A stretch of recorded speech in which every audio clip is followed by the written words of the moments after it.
Sister Eastman is here, and I am filming in my kitchen today. Brother Eastman is at work today, but he asked me to say a big hi and hello from him, and he can't wait until we can all meet back together, which I really feel is gonna be soon. So we're both so excited because we have so many fun activities that we have planned that we can do once we get back together. All right. Family traditions is what I want to talk to you about today, and that's why I'm filming in the kitchen, because so many family traditions are brought to fruition in the kitchen. Like if you smell something and you're like, that reminds me of Christmas, or this reminds me of Thanksgiving, things like that, because you do different things at different times of the year and have traditions. So I'm going to tell you a story real quick. There was a little girl and her mom, and they were making a holiday meal together. And the mom gets this big, beautiful ham, and they get the baking dish out, and she takes the ham and she immediately cuts a third of the ham off and puts it aside. And the little girl says, "Why did you do that? Why'd you cut the ham? It looked so nice." And the mom said, "That is the way you have to do it. It's the way it's done." She's like, "I don't know why we do it like that, but it has to be done like that."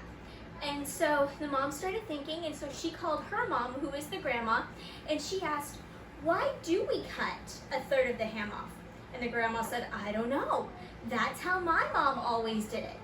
And she's like, "I think you just can't use that part in the ham, but I don't know why." So she called her mom, who is the great grandma, and she said, "Why is it that we prepare the ham this way?" And the great grandma said, "Because that's the size pan I had. I didn't have a pan that was bigger." So all of these generations of people were doing something that didn't make sense because it was what was always done. So with family traditions, we need to know why we do them.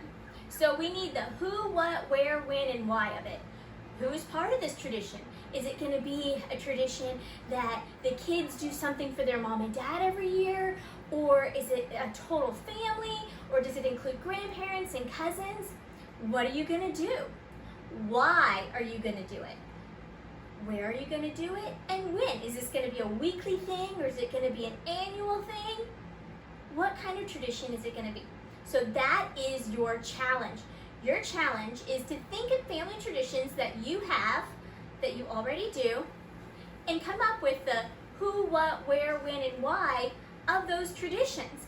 Because moving forward, you need to know what you're building on, why you're doing this. And when you create a new tradition, you can be like, "Hey, we want to meet this goal."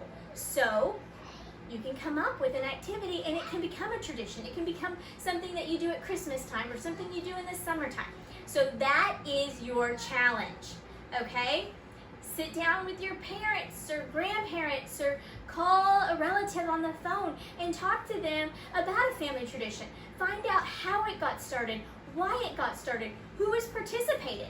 And maybe you could get a journal and you can keep a log.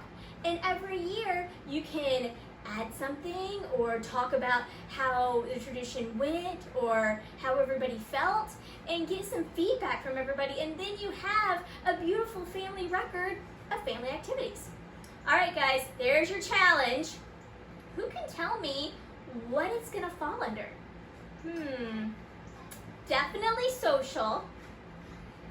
I definitely think that it can fall under intellectual, because you're going to be discussing things, you're going to be talking about why you do things, and it can also be spiritual. There's a lot of family traditions that families do, reading the scriptures every day.